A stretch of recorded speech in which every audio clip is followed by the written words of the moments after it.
Howdy, howdy, everyone. Welcome to this live stream event. Hope you're all doing great. And this is like the first time that I'm going to have someone that is not from the DevRel field. Just 1 second because I'm hearing like an echo here. So let me see if this is on my end. 1 second.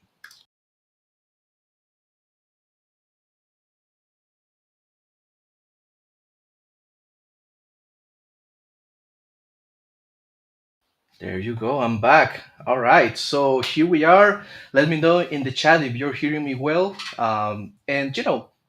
The idea of today is just hosting an amazing event, an amazing guest.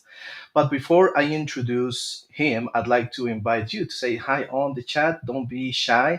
This should be an open conversation rather than like a webinar or something like that. And also take advantage of our guests by asking all of the questions that you might have. Also, very importantly, we have a DaVinci Resolve Studio license to raffle among the viewers. So I'll explain how that's going to happen in a little bit. So stick around, obviously, and be capable of winning a DaVinci Resolve Studio license. Now, there are a lot of features on the Studio version because DaVinci Resolve have a free version, which you can do a lot with it. It's completely free forever, no free trial. But the Studio version has a lot of features for content creators and for DevRel. For example, you can create subtitles automatically. You can do a lot of artificial intelligence features like noise reduction, voice isolation, and things like that. So the purpose behind these sessions is to create a collaborative space for developer relations, specialists, developer advocates, developer marketers, and content creators in general focused on developer education.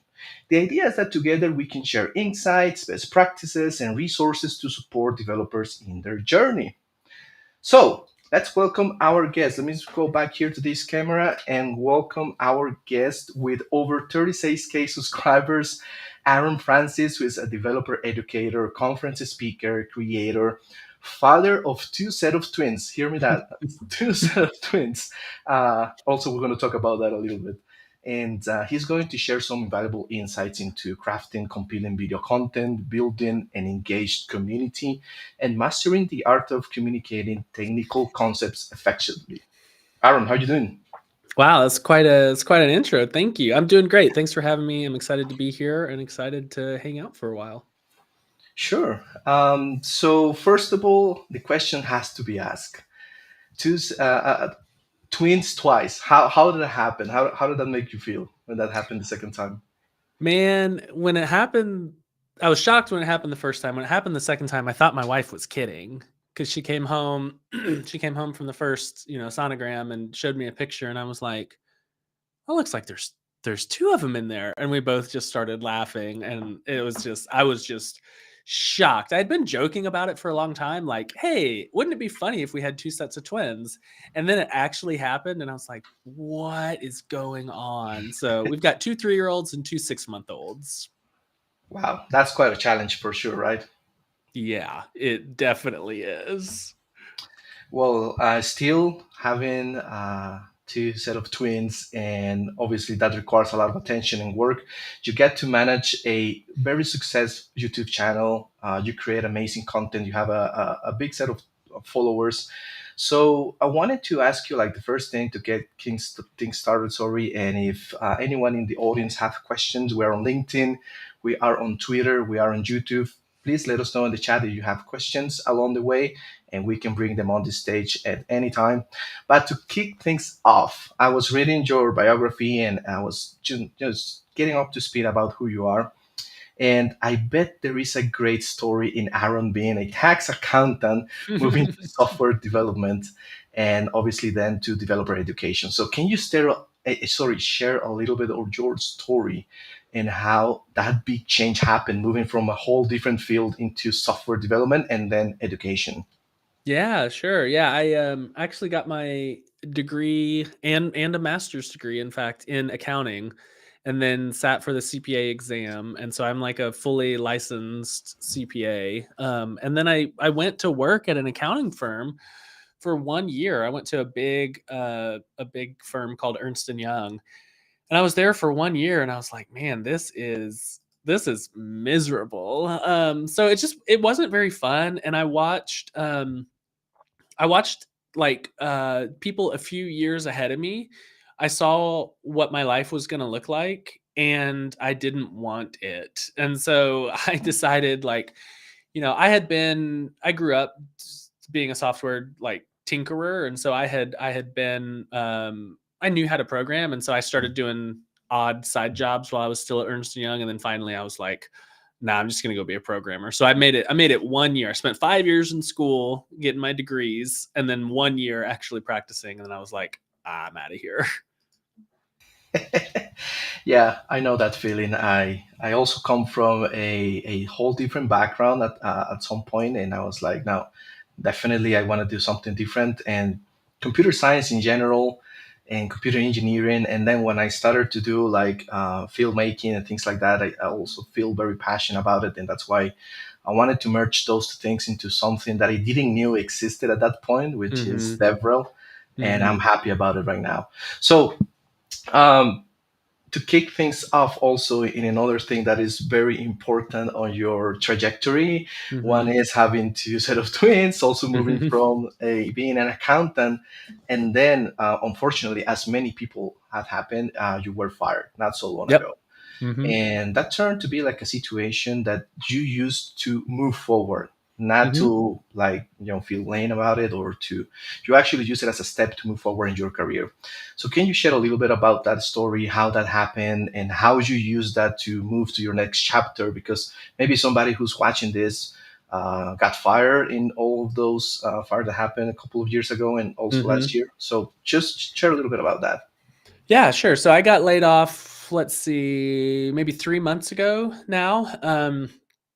I was actually still on paternity leave with my newest set of twins and was set to come back on a Friday.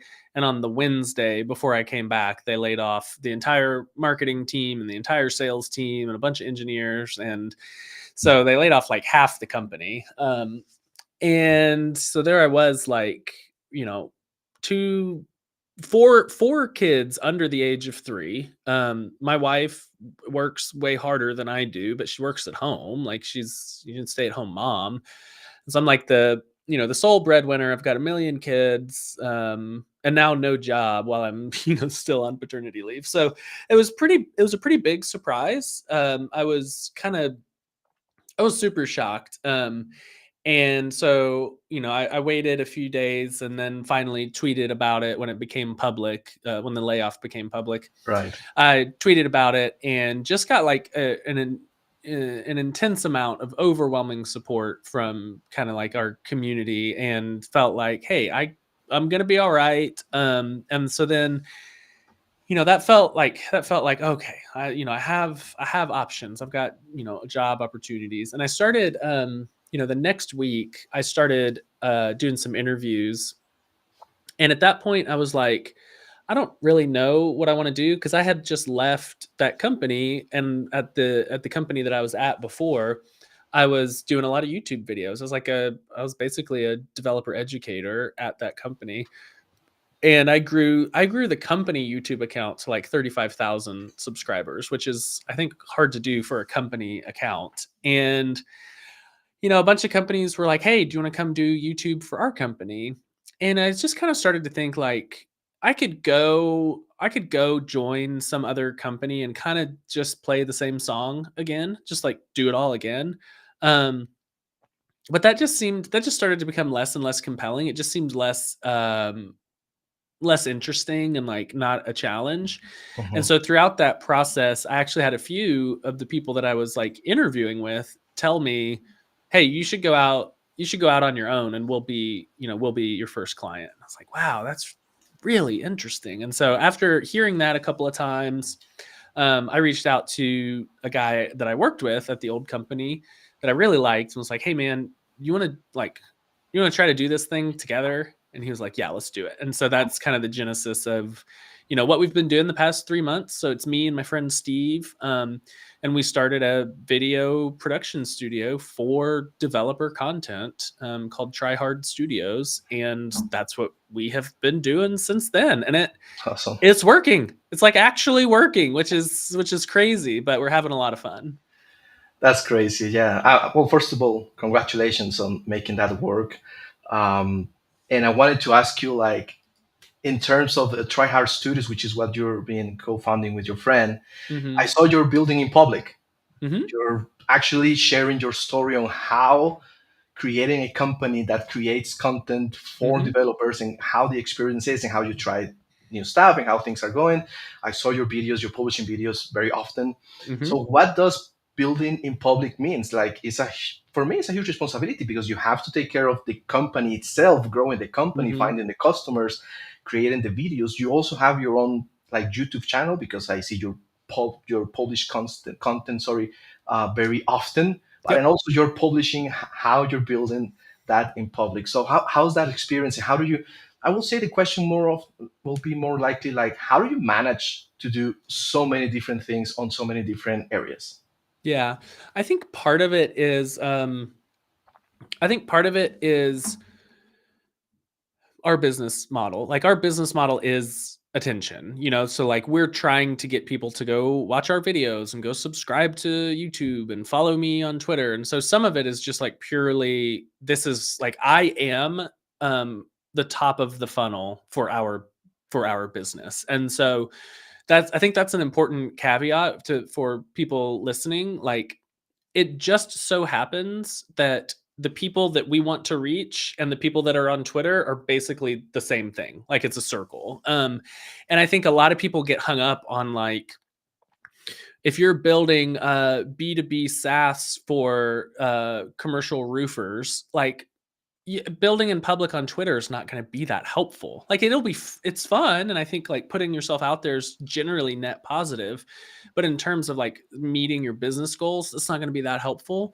It's very very different for us in that the most concentrated group of people we're trying to reach is on Twitter. And so that's the first thing is like you have to understand, is building in public a good idea for you? And then for me, I think I think a big part of it is you kind of have to train yourself to lower the mental barrier of what you are willing to like put on Twitter. And what I mean by that is when you're working, so like when you're working just in your day to day and you do something that you're like, oh, that's really interesting, or I'm really proud of how clever that was, or I just learned this and I feel like I should have known this for 100 years, but I just figured it out. Right. You have to like almost have content brain and think, okay, well, I'm just gonna like take a screenshot, put it on Twitter, back to work. Like for example, yesterday I was working on a little command line tool to help me visualize some load testing that I was doing for a SQLite course. Mhm. And I finished like working on the tool and it looked kind of pretty. It looked like it had charts and graphs popping up and down. And I was like, oh, that's kind of cool. So I took like a 15-second video and put it on Twitter. And then it's just like back to work. And so that's, in terms of like doing a lot of stuff, Steve and I are definitely doing a lot of stuff, but a lot of the little public stuff that you see, the effort is really low, but the outcome is really high. And I think Right. that's a lot like you kind of have to train yourself to think as you're working, what could be interesting to share. And once you're in that mindset, you'll have more content than you have time of day. Like it just keeps coming over and over and over as long as you're doing stuff.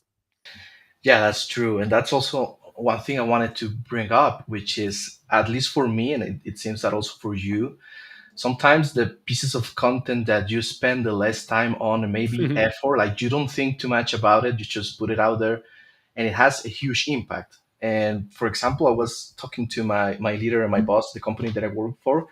I, I created an article just because I needed as a support for the article that I was working on. It was a very basic article about how to run SQL Server on Mac using Docker M1. because I couldn't find anything online, and I figured it out. So I just put Yep. it out there. Didn't invest too much time. This is what I did. Boom. And it seems that that article is the top performer article on the entire AppSmith community portal, which is Yep. freaking weird because it is a product, our a community portal, has nothing to do with the product itself, but a lot of people are finding that content interesting and helpful for them. So Yep. that's what I think it's top of the funnel stuff. Like you just put it out there, don't think too much about it. Obviously, being mindful about being respectful and things like that. But so how do you think about, all right, I'm going to put a lot of effort in this, or I'm Hmm. going just put it out there and see how it works? How do you understand Hmm. when something requires to be polished, to require a script, or maybe really have a good editing, or just put it out there? How do you think about that specifically? Yeah, I mean, we named our company Try Hard Studios for a reason. Like Steve and I are very committed to putting in a maximum amount of effort and a maximum amount of polish and quality. And so like the way that that breaks down is honestly on Twitter. Twitter is pretty ephemeral. So the way that it works for me is I will often like the bar to tweeting is very low for me. And I think that that is not a quality bar. That is like an emotional bar. I don't prejudge the thing like the value of the content before I tweet it. Because if I did that, I would only tweet things that I thought were going to go super viral, and then a lot of the ones that did go like that did do super well wouldn't have passed that bar. So I would have filtered out my own best content. And so Right. the way that I look at it is like um my job, my responsibility is to do the best I can and to share whatever I think is interesting. Beyond that, it's not really my responsibility. Like if a tweet does super well, that's amazing. If it bombs, that's too bad. But like it's not my responsibility. My job, my responsibility is to try hard and to put out things that I think are valuable. And so on Twitter, what that means is it's a lot more like I said earlier, like, "Oh, I just learned something, let me fire it off." That's different than YouTube because YouTube is a lot higher effort just to like actually produce a video versus a tweet. And Right. it lives forever, right? Twitter is like there and it's gone. And that gives me a good signal. If I tweet something and everybody's like, oh, that's crazy, then that's a good sign that like maybe I should go make a video about that. Right. If I tweet something and everybody's like, all right. Then that's a good sign. Well, I don't need to invest my time in making a really high quality video because apparently people don't care about this. So it can be a good testing ground on Twitter to just like kind of do stream of consciousness. Now I don't tweet a bunch of garbage and a bunch of junk. I don't tweet a bunch of like memes or hot takes or engagement bait. I'm always trying to share something that I think is valuable. But what I don't do is try to predetermine which ones are going to be winners and losers and only tweet the winners because I'm really, really bad. I think actually everyone's really bad, but I'm really bad at determining upfront what is going to resonate with the audience. And I let the audience decide that. And part of that, you kind of have to kill your ego a little bit and say, I'm going to put this out and it may totally bomb. And that is just part of the game. Like if I tweet 10 times and nine of them bomb, that's still pretty great. Like I still Right. got one that did really well. Well, what's my strategy then? My strategy should be tweet 100 times and then I'll get 10 winners. The strategy is not like try to determine up front what's the one winner because that starts to feel like you start to get a little bit too polished and you don't connect with people anymore. And I just think that's no way to live. That's true. Well, speaking about Twitter, big shout out to the Twitter community. Right now we have 292 people watching. So Wow. that's a Hey, lot of people on friends, I love Twitter. all of you. Twitter, my people. Yeah, look at that. Twitter beating YouTube and LinkedIn right now, which All is very right. interesting. So if you're watching this and you're enjoying it, say hi on the chat. Don't be shy. The idea is to ask as many questions as we can to Aaron, and that way I don't run out of questions. So let's switch gears to video. Okay. So how does Aaron approaches video? Like, how do you know to talk? How do you know how you're gonna talk about what content do you want to say, and how do you edit it and distribute it. Now, I know there's a lot of questions in just one question, but I Yeah, will say in general terms, a quick overview, like this is how I approach video. This is how I mostly think about it. This is how I record it. Not too much about the software or anything like that, sure. but just mostly what will be your high recommendations for people Mhm. who are trying to create video out there. Yeah, lots of recommendations. I'll just kind of ramble through them. I think one thing that I'm really careful about is I only ever really want to talk about things that I know about. And I think there's a real like that seems potentially silly or trivial to say, but I think there's a real temptation, especially when you start getting on YouTube, to like broaden your audience, like reach more and more and more people. And so sometimes I'll get requests. I'm a Laravel developer. Laravel's a PHP framework. I talk a lot about Laravel. I talk a lot about databases, that sort of thing. There's oftentimes I'll get comments that's like, "Hey, can you compare this to Next.js?" And my answer is just simply no. No, I can't. I can't because I don't know about Next.js and I don't want to enter this world where I'm captured by the algorithm or I'm Right, chasing I'm chasing the algorithm into areas that I'm not familiar with because I feel a big responsibility. Like if I'm going to hold myself out as a developer educator, it needs to kind of be pure and honest, and I can't just like teach about things that I don't really know about. And that goes all the way to like the news of the day. Like if Sam Altman gets let go from OpenAI again, that's interesting. I'm going to go like read a bunch of tweets, but I'm not going to make a video because what do I know about OpenAI? Nothing. right, And so one of the things that like I'm very cognizant of is I try to stay in my lane, and there are aspects of other things. There are aspects of other things that I have insight into, but I don't pretend to be an expert about the whole thing, right? So I can talk to an aspect of a technology that I'm unfamiliar with and speak to that aspect, but not pretend to be like, wow, I've used this for so long. Like, honestly, I haven't. So right. that's one thing is I always try to like teach what I know and be honest with people like, nope, can't make a video about that. Don't know anything about it. Not going to learn. And I think that's the other thing is you can go learn a bunch of stuff and turn around and teach it. And I do that like all these books right here, those are all database books. And Mhm. I just read books. And I think that's a like that is the most obvious least used hack of content creators is like y'all, nobody reads anything ever. Nobody reads anything. And there's like, there, you can be of two minds about this. You can be of one mind where you're like, wow, that's really bad for society. Like, I don't know, maybe. Or you could be of the mind that's like, wow, there's a whole lot of material that I can learn from and then turn around and package it with my own point of view, my own taste, my own personality, and put that out there. And so, like, for example, when I was working on a database course on MySQL, like I was pretty good with databases, but I wasn't like a DBA. And so I Right, went and got all the books and read them all. And it turns out nobody else had ever read them. And I was coming from a different point of view. Like these books are traditionally written for database administrators, which is like a very low level thing. I was trying to teach from a level of application developer. So like somebody in the code rather than the database. And so I can take all of this stuff that I've learned, translate it in my head to like, all right, I've learned this. I am an application developer. Now, how can I teach what I learned to these people of which I am a part? And how can I like communicate that effectively? And so that's one thing. And then like, I just like, I continue to do stuff. And I think that's really important. That if you're going to be like a dev rel or content creator or dev educator or whatever it is, um you got to continue to like actually do stuff. And the more stuff that I do, the more I'm like, because now my brain has kind of been trained to like be content brain.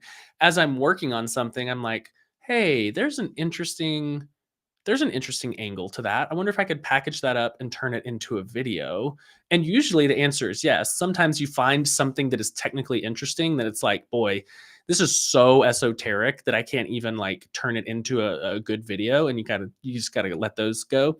But in terms of like figuring out what the content is, I stay in my lane. I do a lot of reading and I spend a lot of time on Twitter, Hacker News, looking just because I enjoy it. And then yeah, I just continue to work.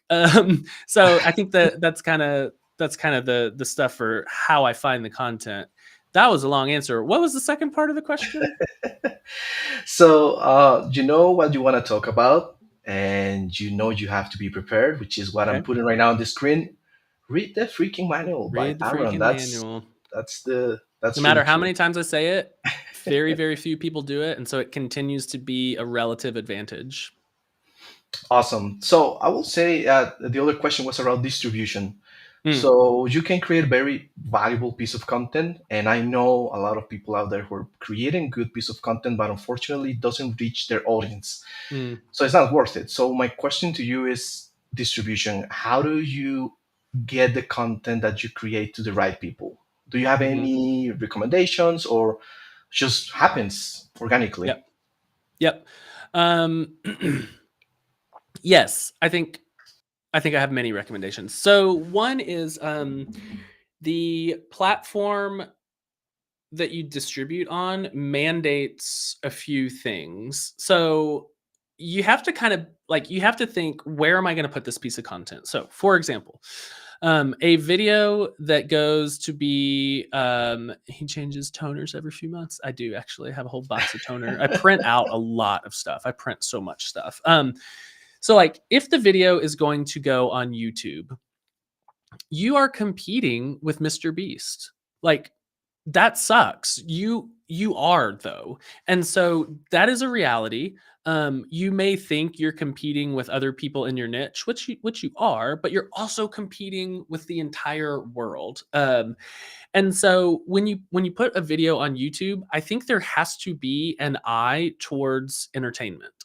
And what that may what that may stir inside of you, or inside of someone listening, is like, well, that sucks because I'm an educator and I want to teach people how to do things. And you're like, Right, okay, yeah, like same. I feel the same way. Like in my heart of hearts, in my bones, I want to be an educator. I want to teach people. So you're then left with an option. Like the platform dictates, the platform demands that your videos be a little bit entertaining. You're saying, I just want to educate. You have to decide where that overlap is for you. And that's your sweet spot. Because one thing that I won't do is I won't do clickbait or rage bait or like right. surprised faces like, oh, I can't believe PHP still works. And you're like, that's disingenuous. I am not going to do that. But what I will do is I will take like a nugget of an idea and try to wrap it in an interesting way. And it's not even like I don't feel at that point like I'm selling out to the algorithm. I feel like I am trying to crack the nut of how do I take this topic and make it interesting and entertaining. And I have no moral qualms with that. And Right. so that's how I exist on YouTube, is like, what can I do that is pure and noble and right and also meets the needs of YouTube? And it's a very thin slice, and I think I have found that part. I think if you're doing for example a long form course, of which I've done a few, it's a Mhm. very, very different vibe. You can go slower, you can have fewer jokes, you can go more in depth because you know that your viewer is a little bit more committed to being there. And so with YouTube, you kind of have to like hook them in and keep them entertained. And with a course, you kind of can go a little, you can draw them in a little bit deeper and hit a little bit more of the nuance. And then when you put something on Twitter, I think you can just put whatever you want out and see what resonates and do it over and over and over again. And one of the great things about Twitter is you can just keep going. Like if I were to put, honestly, YouTube's kind of the same way. I've seen YouTube creators do that where they like put a similar video up like 6 times. Yeah. I don't personally like that, but on YouTube it just drifts away. So like you can put out a video and then the next day you're still working on that same project, put out another video, and some people will follow along, but at some point you're going to have 20 videos out and one of them's going to catch and everybody's going to be like, hey, what's that thing you're working on? And Right. then you're there. And I know that it's really, really frustrating to like put a bunch of effort and energy into a video and have it just totally flop. And that is the part of like, um, that is the part where you have to emotionally disconnect and understand what is your responsibility and what is your duty, and your duty ends when you hit the publish button. Like you Right. can go home fully justified knowing I did a great thing today by putting it out there. Did it flop? Maybe. And there's stuff you can learn from that. Like you can learn how to repackage it, or you can learn how to make it shorter or longer or more interesting or more funny or whatever. But you shouldn't feel bad if it flops. You should feel like, man, I'm so proud of myself for doing the thing. Now let me learn and see why this one flopped, and let's move on and try again. But I feel like that's an emotional journey you have to go through of like, my job ends when I push publish, not when the views go up to 1 million, because that Right. just rarely ever happens. Yeah, that's true. And that's something that, and big shout out to Danny, who's putting comments out there from Twitter. Something that I discussed with Danny because we have a Twitter space normally every Wednesday on the DevRel lead channel over there. And it's like, put the word out there. You have to start. You're going to be lame at the beginning. You're not going to get a lot of views. You're not going to be famous. If that's the reason why you want to do it, probably it's not going to work. You want to put it out there because you know you have valuable things to say and Yep. you can teach others to do that. Which leads me to the next question. Like, do you have consistent growth to the point you're at right now, or you were like super bad and at some point something happened and it kind of took you to the next level in terms of subscribers and in terms Mm-hmm. of views? Because like you get a lot of views. Mm-hmm. Um, this is an interesting story, and it could be discouraging. But the first video that I put out got like 100,000 views, and I was blown away by that. Now, that is not the first video I've ever done, which I think is important to say. The Mhm. first video that I put out on YouTube was like a 30-minute video on Laravel, and I just kind of sat down and did a screen recording and went through it. And that video alone got me like 5,000 subscribers and got me monetized, and I was like, Mhm. holy crap, I guess I got to do YouTube now. But the reason that's discouraging is because that was my first video, and I just don't think that's very common. But that was not the first video I'd ever made. At that point, I had created like maybe 3 long form courses that were like, 60 videos or more each. And so at that point, I'd done hundreds of videos, and so I'd had a lot of practice. And since that first video, I've put out some that just totally freaking crush it, and I've put out some that just totally bomb, and I just keep moving. I just Right. keep moving. And if you look, I haven't, but if you looked at the charts, I imagine you would see that the subscriber count is kind of staccato. It goes up when there's a banger, and it goes flat when there's a bomb. And it's like, if you zoom out enough, it's going to look smooth. And the only thing that I can control is uploading. That's it. Hopefully, I'm getting better over time. Hopefully, I'm learning from my mistakes or my wins. But Yeah. again, I just got to keep going. You just got to stay in the game. Yeah, that's true. You have to hustle. That's for sure. Mm-hmm.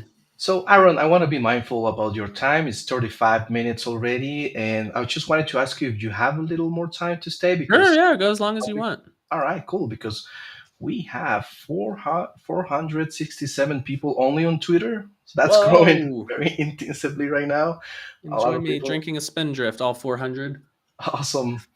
And I think the topic is very interesting, obviously. And before we continue, then I wanted to remember that we got a DaVinci Resolve Studio license. I don't think you can see it because my lighting is very poor over there. But anyway, here is the DaVinci Resolve license, the DaVinci Resolve Studio license. You can win it by just scanning the QR code I'm going to be putting on the screen right now. You can watch it afterwards and scan it again. This is going to happen June 15th. I'm going to be live doing the raffle, and it's going to be completely random for everyone who participates. You don't have to subscribe. You don't have to do anything. Just put your name, put your email address, and that's it. Now, if you want to earn more points to be able to win, you can follow me on Twitter. You can subscribe to me on YouTube, but that's not obligated. That's not mandatory. You can still win it by just putting your name and your email, and that's it. So let's go back to the conversation. I will put the QR code again at the end and going to stay there with a DaVinci Resolve video that I prepared. so you can learn about what DaVinci Resolve is and what, which movies are made with DaVinci Resolve, which is always a good question people tend to ask. So, Aaron, going back to video, I saw you recently tried something called Remotion.dev, Mm-hmm. which is a video as code tool. So I know we have a lot of developers who follow us. They Mm-hmm. might not have great experience editing their own videos, and I know you try that. So you can literally create a video out of code. So how was that experience?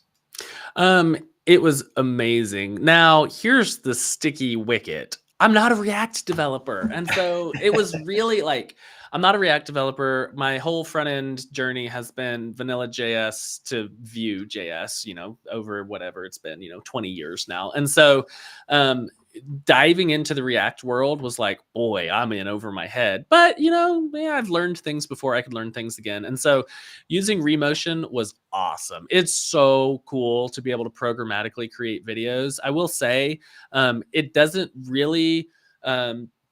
It doesn't really work that much for like the screencasting style videos Mhm. that I do. Um, it's more for maybe like programmatic graphics overlays or data driven videos at scale, that sort of thing. And so when I was playing around with it, it was for like programmatic graphic overlays that I wasn't doing live. I was like rendering them and then dropping them into my editor. Mhm. And it was super fun. I wish I knew React better, or I wish there was a Vue.js version of it. But Right. just the power of programmatic video has always been so enticing to me that I couldn't resist. Even though it's React, I couldn't resist. Yeah, no, totally. And I know that the Vue community is very eager to do Hmm. something that already exists in React and move it to Vue. So Hmm. maybe somebody who's watching from the Vue community might port Remotion.dev to Vue. I'm gonna put on the screen right now the name Remotion.dev, and you can go to. I think it's on the Tryhard Studios YouTube channel, right? You put a video about it, or it's on your personal channel. Yeah, it's on the Tryhard Studios channel. There are a few like podcast style videos, and on the left Mhm. hand side, I've got like a almost like a sports center countdown clock of when I'm covering different topics, and that's all Remotion. That's what I liked. Yeah, that's Hmm. what I liked. I really like that Hmm. like kind of chapter thing, and Yeah, yeah, yeah, it was the cool. next 3 minutes you're gonna talk about the other stuff. Hmm. So that's kind of challenging because you know what's gonna happen soon. Uh-huh, exactly. Yeah. Awesome. So a question that I have to ask, and I know Okay. you mentioned you're not clickbait, and that's totally fine. But at the end, we try to reach more people, and if we are capable of getting the Yep. algorithm to show the video to that people, well, that's great. Yep. So thumbnails and video titles. Sure. We know it plays a big part on the click-through rate. And can you share Hmm. your experience about that? Like, I know you don't do clickbait, but I know you mentioned something on Twitter about the video titles you did for the PHP. I think PHP is Yeah, not yeah, dead. yeah. That was the title, and that Hmm. gets you a lot of views. So can you talk a bit about titles? Yeah, I think just to speak to clickbait first, I think it's such a gray and like it's a gradient of what is clickbait and what's not. It's such a personal like decision, and I think um I think fundamentally clickbait is giving a title that you don't deliver on in the video. And so you're basically, it Right. feels deceitful to me. It feels like a trick. That Yes. being said, there are good ways to frame ideas and there are boring ways to frame ideas.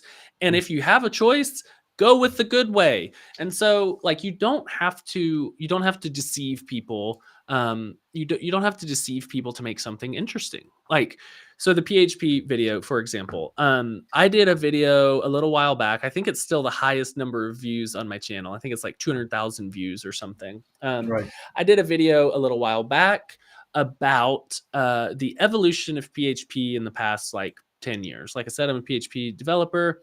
A lot of people think PHP is lame. And like, that's fine. I don't really care. But a lot of stuff has happened in the past 10 years. And so I made this video of like PHP's evolution in 10 years, features, whatever, whatever. And then it comes time to like put a title and a thumbnail on it and frame it and like what is the point of view here. And there are two options, or there are at least two options. One is you title the video PHP's evolution in the past 10 years or new Mhm. PHP features since 2014, right? Right. I don't know. I don't care. Like if I'm not a PHP developer, I don't care about PHP's new features in the past 10 years, right? That's Right. kind of like, I'm just going to keep scrolling. What I Exactly. actually titled it was PHP doesn't suck parentheses anymore. And so that framing hits a little different because that hits people that used to be PHP developers and remember it sucking super hard, of which there are many. I feel like every developer has a story where they're like, oh, I used to do PHP, but now I don't. And so it hits all of those. It also has this secondary benefit of like hitting the PHP developers who don't think it sucked and then being like, hey, PHP's never sucked. What are you talking about? And so it kind Exactly. of it weirdly hit both. I was actually only going for the non PHP developers, but I got a lot of comments that were like, I've been a PHP developer forever. What are you talking about? It doesn't suck. Exactly. Which was a funny side effect. But I think the point there is like, um, if you have an idea for a piece of content, I would first, and this is how I do it, I would first consider, um, is there a frame or is there a point of view or is there an interesting angle that you can look through to get to this content? So if you Mm. come up with a great idea and you're like, I don't know how I'm going to package that, I personally don't know if it's worth the effort of going through making a video and putting it on YouTube. You could put it somewhere else. You could make a course out of it or whatever if there's not like a really interesting like gotcha angle to it. But if there's a piece of content or a technique or an idea that you want to teach someone, this is going back to like what does the platform dictate? If there's a piece of content you want to teach someone, how Mhm. can you in a pure and noble way get people to notice it and get people to click on it so that for their edification you can teach them something? And so Right.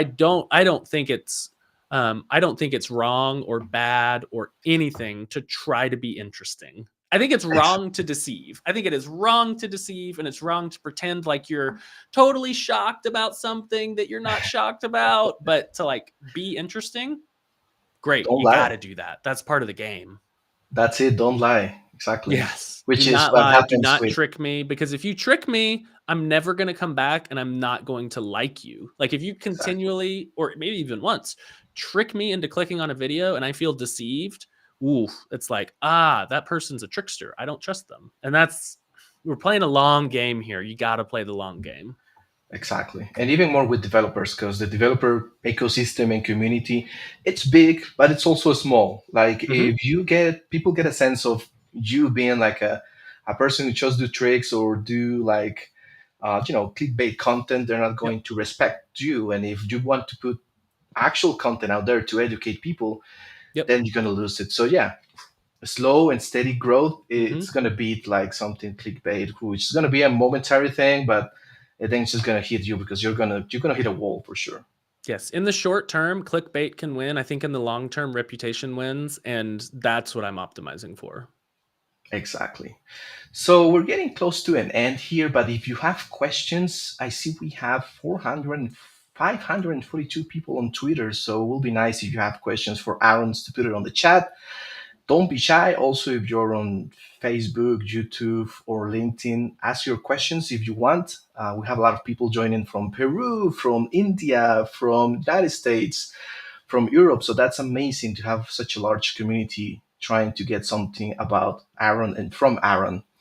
So, Aaron, I actually wanted to ask you something that I ask everybody who I meet because I think it's a great talking point, and Hmm. it's what's your favorite movie? Oh gosh. I'm gonna give you two that are completely opposite of each other. Um, the first one, feel good movie. It's called Dan in Real Life, Oh, and it's it's really with it's with Steve Carell. And actually, weirdly, I think Dane Cook is in it. But it's just the platonic ideal of like family bonding relationships, three generations. Steve Carell is a single dad to three girls, and they go to like their parents' summer house, and it's just so good and so like heartwarming and very, very touching. So not Steve, Dan in Real Life is the first one. Obviously, Interstellar has got to be in there. Interstellar's Yes. like, oh man, top five. But the other one that I was going to say that is the complete opposite of Dan in real life is The Hurt Locker. Have you ever Uh, seen The Hurt Locker? yes. Okay, so The Hurt Locker, about a bomb disposal technician in the middle, is American in the Middle East, and he goes Right. around and diffuses bombs. Unbelievably like bleak and almost like devastating. There's a scene, if you haven't seen it by now, I'm sorry. It's like 15 years old, so it's not a spoiler, but Yeah. it's been long enough. He comes home. So he comes home from I think it's Iraq. He comes home and it's Jeremy Renner. So he's the Arrow, the guy in the Marvel movies, whatever his name is. He comes home from Iraq and he's standing in the cereal aisle, and it's this bleak shot of him alone, surrounded by 400 brands of American cereal, and he's just looking up and down the aisle, and it's the most like devastating, despondent shot in the entire movie because he just is so empty after coming home. And that was like, oh man, that was just so heavy and just a wild, wild like realization that this guy is living for the adrenaline of diffusing bombs. And then he comes home and he's safe and comfortable and he's so miserable. So way, way, way different movies, but both extremely Yeah. good. Very different between each other, that's for sure. Yeah, yeah. So the reason I like to ask about movies is because we all have our favorite, we'll have our bad movies as well, and it's interesting because everybody always gives different answers to that question. So it's also like a personal journey. Sometimes a movie it's perceived very different from different people because they all have their story. So that's why I wanted to ask you: do you use or do you implement some sort of storytelling when you think about videos or put yourself a video out there, or you just like let's put content out there in terms of education? Here it is, Mhm. boom. If you like it, great. If not, just move it. Yeah, I don't think necessarily about storytelling. The thing that I think about the most when I'm doing a video is I think primarily about um taking smaller steps with the viewer. And so here's an example. When I'm teaching something, my my like my gut reaction is to prove to everyone how smart I am. I'm like, I'm going to teach you everything and all the nuance and all the like optimizations right up front, just so you know I'm very smart.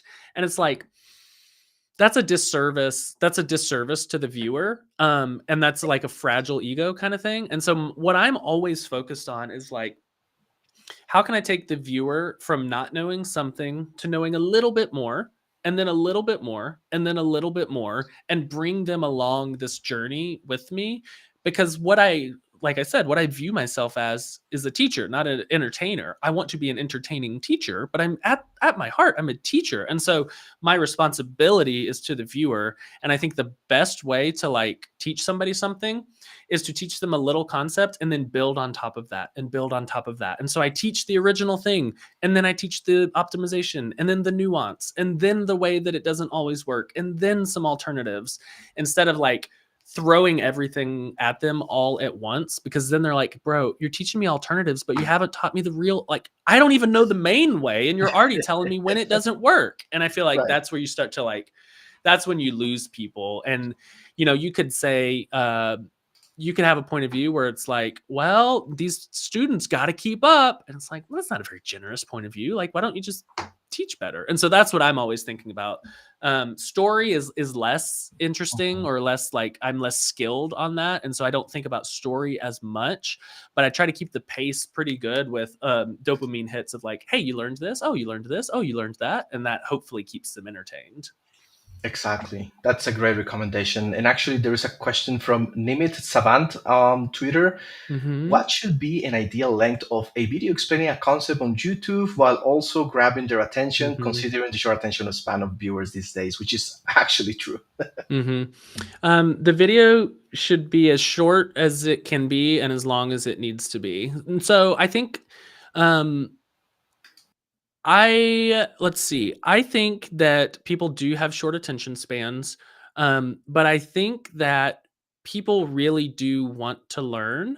Um, it has become man, it's become almost out of vogue to be like, hey, I want to try really hard to learn something. But I think that is still inside of people. I think people still really do want to become better at their craft. And so, um, any video, any explanation, any sentence, any code should be as short as it can be and as long as it needs to be. And so that like part of what dictates the length of my videos is what am I going to teach and how many steps does it take to level them up into the final answer. So All some right. videos are 6 minutes and some videos are 25 minutes. And I don't really think about it too much, Mm. except that if I do a video and it's 40 minutes long and I watch it back and I'm like, dude, you rambled through half of that. I redo it because that's not like one, it's not going to perform, and two, it's not good like for the viewer to like listen to me ramble. And so I make it as tight as I possibly can without sacrificing the things I don't want to sacrifice. That's good. That's good to hear because even myself, sometime I said like, people have short span of attention. You got to keep it short, and then I split it into episodes because I'm Mm, trying to accommodate myself to the lack of attention from people. And just hearing you is refreshing. Like it takes what it have to takes. If hmm it's interesting, they're going to stay. If it's not, they're going to leave, and then I'm going to learn from that because I see the hmm dropping at I don't know minute 3 and why they're dropping at minute 3, and then you can kind of understand why people are dropping at that specific moment, which Yep. is very refreshing to be honest. Oh, good. Also, another question from Twitter, Cesar Couto. Not related to video, but I wanted to ask, here we go, PHP. What he thinks the future of PHP is, and if he also codes in plain PHP without Laravel. I wouldn't touch plain PHP with a 10-foot pole. I really wouldn't. I grew up on PHP. I love PHP. I've done all sorts of flavors of it, all the way back to like 5.2, maybe. Like I was a kid. I was like 10 when I started PHP. I think the future of PHP is Laravel, frankly. I think the core language continues to evolve and improve. There's a great set of maintainers that continue to push the ball forward. I think Laravel is the platonic ideal of what a PHP framework should be. And I feel like it's hard. It's going to be hard for anybody to eke out any market share there. I also have so much fun writing Laravel. And so it's like, this is another thing where I just stay in my lane. I'm like, I honestly don't want to go try out Rails. I think Ruby on Rails is amazing, but like, I'm happy. Yeah, I'm I'm happy, and so I just stay with Laravel. But I think PHP will continue to push forward. I think Laravel has a bunch of stuff up their sleeve. They're on a hiring spree. They're up to like 31 employees now, and so I think there are great things coming for PHP. And I think the PHP image rehabilitation is fully underway. that's true. I worked with PHP for like, I don't know, 5, 7 years of my life. Cake, PHP, Yeah. Drupal, WordPress. Cake was good. I really Cake liked was it. Cake was all right. I remember Cake. I remember Yee, Yii, which is really hard to say out loud. I did that for a while, and then finally found my way to Laravel after I think it was Yee, and then Cake, and then Laravel. Yeah, that's true. Long way, PHP. So, all right, to close up, because we're getting it's about an hour already. It's amazing how time flies. 600 viewers on Twitter. Big shout out to the Twitter community who are joining. What's the future for Aaron? What's coming up in what's the landscape right now for you? Just conquer the world, man. I mean, we really do. Steve and I, my partner Steve at Try Hard, we have a lot of big dreams, and I think our thesis is that developer content um, is going through a fundamental shift Mhm. and leveling up. And I think our thesis is developer content is only going to become more and more important and more valuable. And so we are leaning super hard into producing as much high quality video as we can. So I'll Mhm. dork around on Twitter and, hang out with my friends over there. But when it comes to like putting out video, everything that Steve and I touch, we want to be extremely high quality. And like right now, I'm working on another database course for SQLite, and we've partnered with a company called Terso that's a SQLite host. And I think those kinds of deals, like us partnering with Terso and Terso being like, yes, we want to put our name on anything that you do. those kinds of deals only come after building a reputation, and a reputation for like high effort, like quality content. And so I don't know exactly what the future holds. Like I've got this course, the SQLite course, and then going to do a Postgres course, which is another database, and then continue to do YouTube videos throughout. And after that, it gets a little bit blurry because that's 6 months out. But I think our thesis is strong that if we continue to show up and make high quality video, opportunities will continue to present themselves. And so far, that has been true. We're 3 months in, and it's working better than either of us could have ever imagined, both on like vibes and actual money in the bank. And it's like, okay, well, maybe this is a thing. And so our near term future is just push harder, do more, make more videos, put more time into it, and we will see where that ends. Awesome. Well, thank you so much, Aaron, for your time. It's been amazing. I really enjoy talking to people about video and everything that your journey has been. Because again, I truly believe that storytelling is also key for trying to put things out there. So thank you so much for your time. And just to finish it up, do you have any questions for me or for the audience? I guess my question for the 500 people listening is, why didn't y'all ask more questions? Like, Yeah, come on, exactly. y'all, somebody hit me with a last minute question here. There's got to be somebody that wants to know something. Yeah, But no, oh, lovely chat. Not a question, but I still take it. There we go. There's some responses. yeah. No, this is great. I love talking about this stuff. I think with the rise of AI, I think more attention and more value is going to be paid and attributed to individuals that are being human online. And so my charge to everyone listening is like, put yourself out there, like Right. be a human online. And I think the accolades will accrue to you if you're just a human being, because that's in decreasing supply as content becomes automated. Be sincere, be optimistic, put yourself out there, and I think good things will happen. That's completely true. Very comfortable advice. Yes, Abdullah, we do read this. If you I'm have reading any it right question, now. yeah, I we're reading see it it. right now. You're spot on the screen. So I'm gonna give just one last minute to people if they want to ask one last question to Aaron, who's willing to answer a couple of them. So in the meantime, oh, there you go. There's one. Do you think Turso is prod ready? I do. Yes. I think SQLite is prod ready. I think Terso is prod ready. I think Terso's embedded replicas cover a lot of the problems of distributed SQLite, which is an insane thing to say, distributed SQLite. But Terso has cracked that. And I think, yeah, it's totally prod ready. Any more kids coming? You better believe the answer to that is no. Absolutely not. I've got enough to keep me very, very busy and very, very happy. I hope you had your surgery. Not yet, but Oh, you should. it's on the schedule. It To seems share too you're, much yeah. information, I'm gonna make sure that we don't have any more kids. Yeah, because it seems that your little kids are very strong. They found their way, Yes, so I think yes. you should do that. I have a knack for producing twins somehow, and I don't want that to happen again. Exactly. So again, DaVinci Resolve Studio license. Here it is. If you want to win it, don't be shy. $299 license, and you can start editing your videos with all of those cool features that it has. Aaron, do you edit your own videos? I used to, up until 3 months ago when Steve and I started working together. Steve is a proper video editor, video producer. He's got way more experience than I do. And so now I just throw it over the wall and Steve makes it look good, which is like, that's the dream. Awesome.